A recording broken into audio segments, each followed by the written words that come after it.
Todo genio tiene su bestia negra. Es una realidad innegable y el ajedrez no es la excepción donde suceden estas cosas. Año 1967, en el torneo de Skopje, se enfrentan con piezas blancas uno de los mayores genios que ha parido el ajedrez, el estadounidense Robert James Fischer, más conocido como Bobby Fischer, gran maestro por supuesto, aún no campeón del mundo, versus piezas negras, el gran maestro soviético Efim Heller, tal vez el único jugador que tiene marcador favorable a Bobby Fischer, así es que atento a ese dato. Lo que verás a continuación es una partida de locos. No serás defraudado. Comencemos. E4, la apertura favorita de Bobby.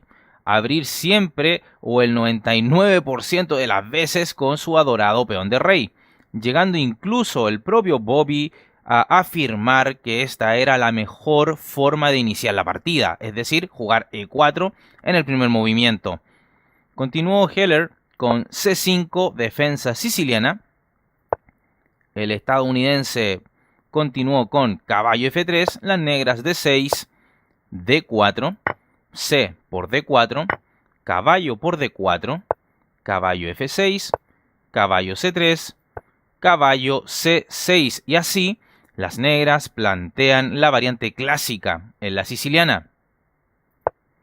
Alfil C4 y Bobby plantea el ataque Socin, que era su arma predilecta tanto contra esta variante, la clásica, así como también contra la Najdorf.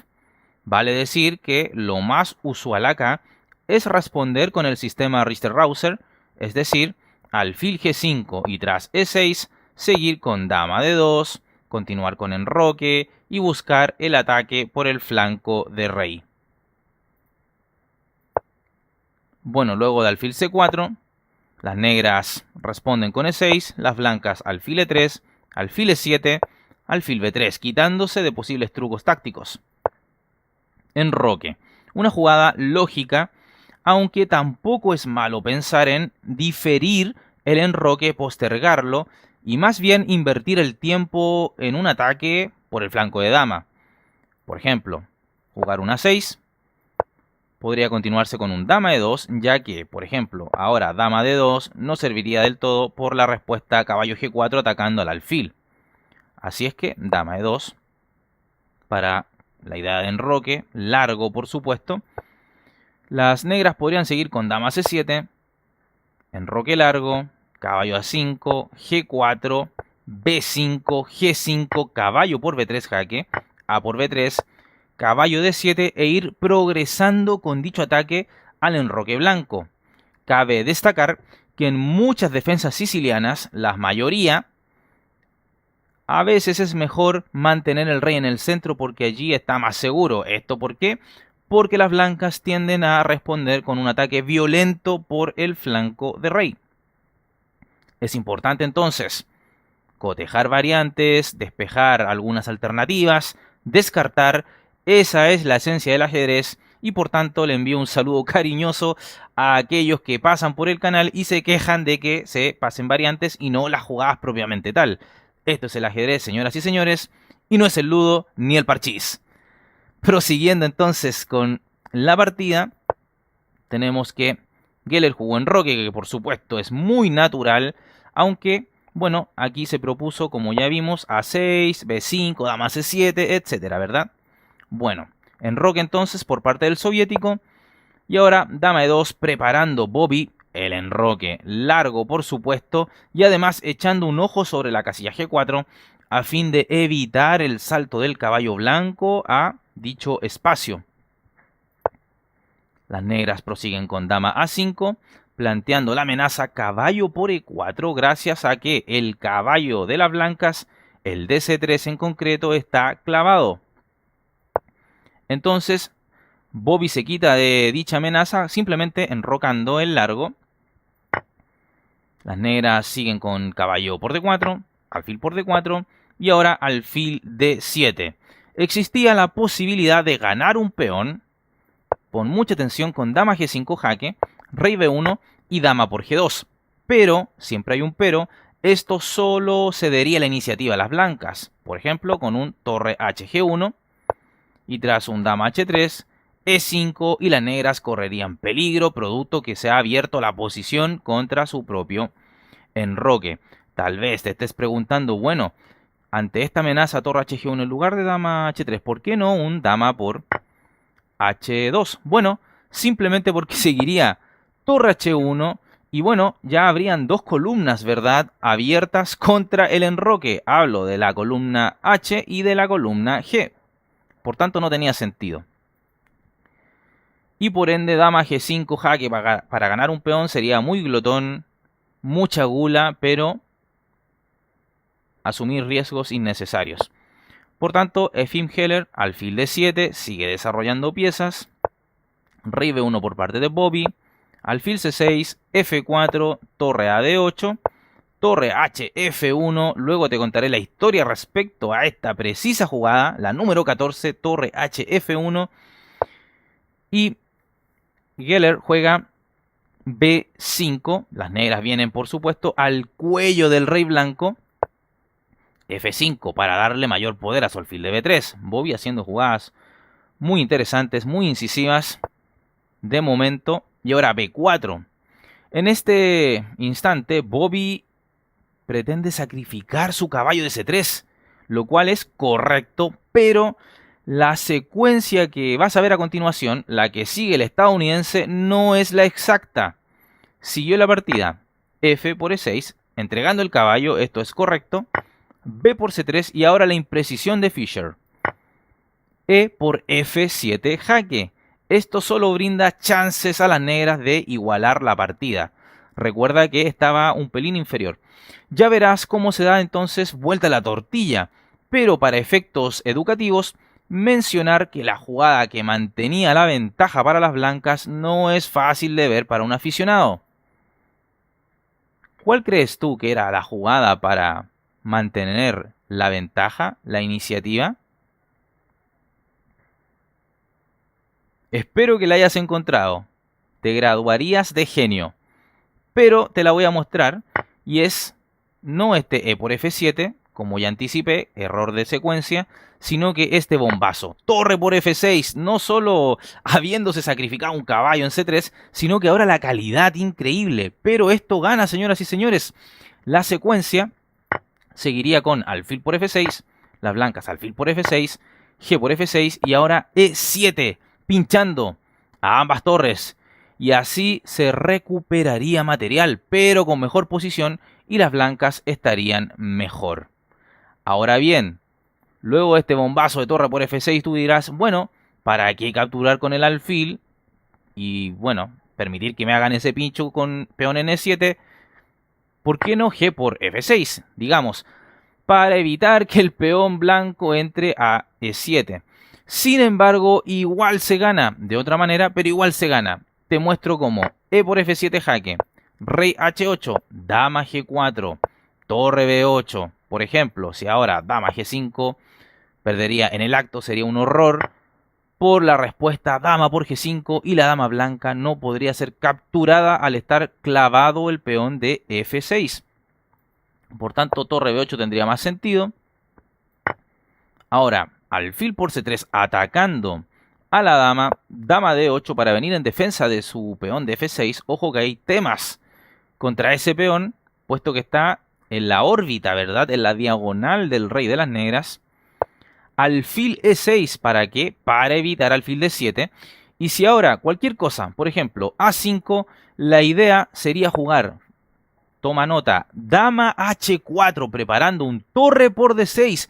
¿Y para qué serviría esa jugada? Simple. Si ahora las negras juegan lo que sea, vendría un torre por D6.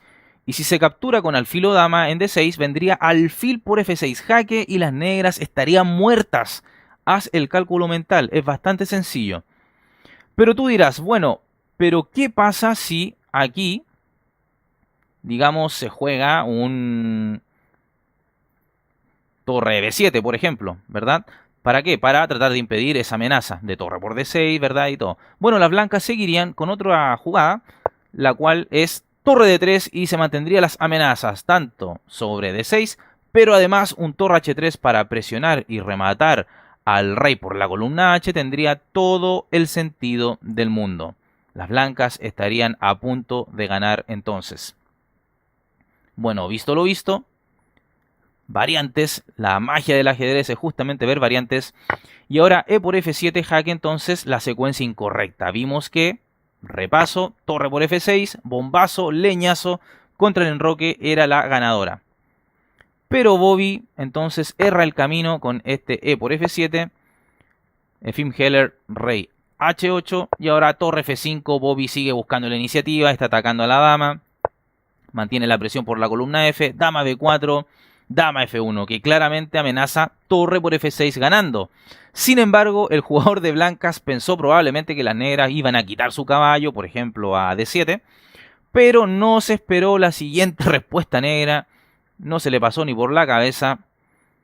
Y bueno, la vas a ver a continuación, pero me gustaría mostrarte cuál era la jugada correcta. La jugada correcta era alfil por c3 amenazando a la dama y capturando un peón que podría ser problemático en el futuro, ¿verdad?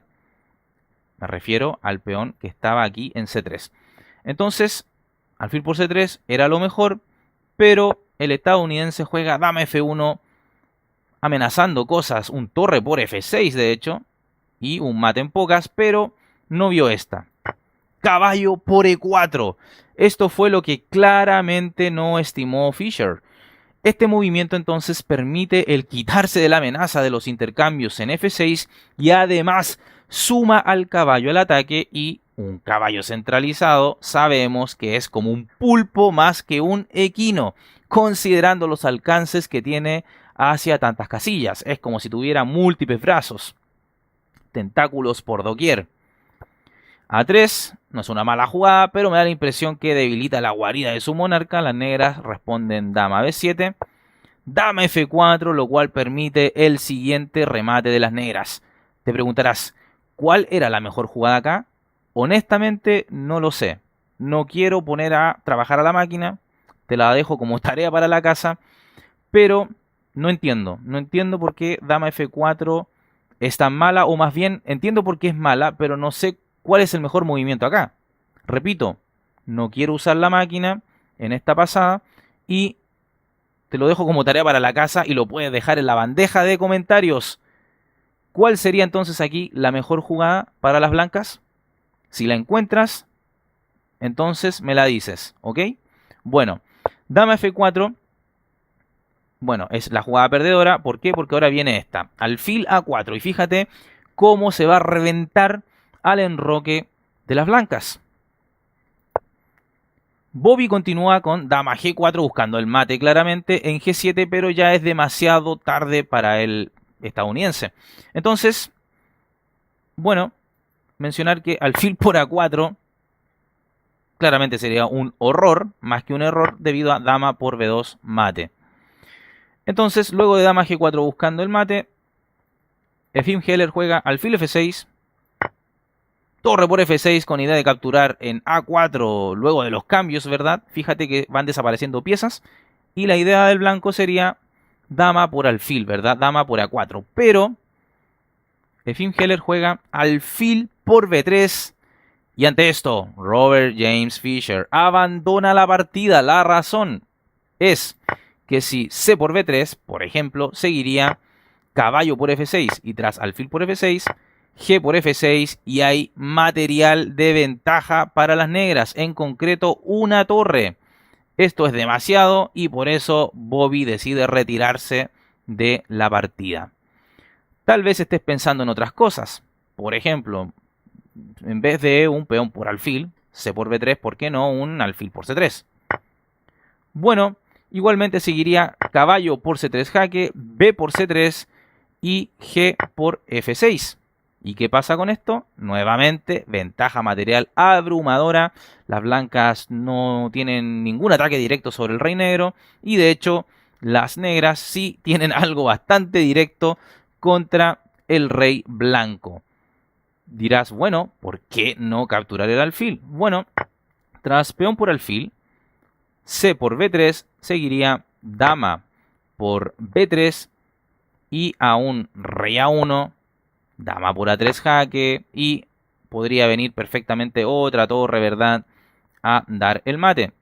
Y si la retirada era a C1, entonces dama por C3 jaque, rey B1, y bueno, misma cosa, podría venir dama jaque con B3, una torre irrumpiendo por la columna B, etcétera, etcétera. Pero bueno, Efim Heller entonces es conocido por tenerle score a Bobby, por tener un marcador favorable contra él. De los pocos en el mundo, creo que es el único. Estoy casi seguro, 99% seguro que es el único que le tenía score. Algunos hablan de Mikhail Tal, de Boris Spassky, pero no, Boris Spassky de hecho le tenía un score, lo tenía en 0 a Bobby, pero en el match por el título mundial Bobby no solo le gana la primera partida, sino que le gana con un amplio margen. Algunos me hablan de Mikhail Tal, pero no. Mikhail Tal solamente le ganaba a Bobby cuando este era un niño, un jovencito. Luego que Bobby fue madurando en su ajedrez, les ganó casi todas al mago de Riga y terminaron en un empate técnico, en un empate en el historial entre ambos. Pero Bobby claramente era mejor jugador que el gran Mikhail Tal. Y bueno, esta ha sido un poco la historia, la reseña de esta partida, del enfrentamiento contra Efim Heller, y ahora te paso a mostrar la tabla de posiciones de este torneo de Skopje. Vamos a verla. Y acá tenemos, señoras y señores, la tabla de posiciones del torneo de Skopje en 1967. Esto fue, ¿cuánto? 5 años antes de que Bobby Fischer se coronara campeón del mundo. Ya era uno de los mejores del mundo, por supuesto, tal vez el segundo mejor jugador del mundo. Y aquí lo ratifica porque a pesar de que perdió, aquí está marcado contra el número 2 de la tabla, Efim Heller, fue campeón con 13,5 puntos. Efim Heller no perdió ninguna, logró 13, pero hizo algunas tablas. Bobby hizo muchísimas menos tablas, ganó la mayoría y por ende fue el campeón. Curiosamente perdió contra el número 13, Janošević. Pero bueno, esta ha sido entonces la historia. Bobby Fischer campeón en Skopje, pero pierde contra su bestia negra. Todos los genios, como dice el título de este video, tienen su bestia negra.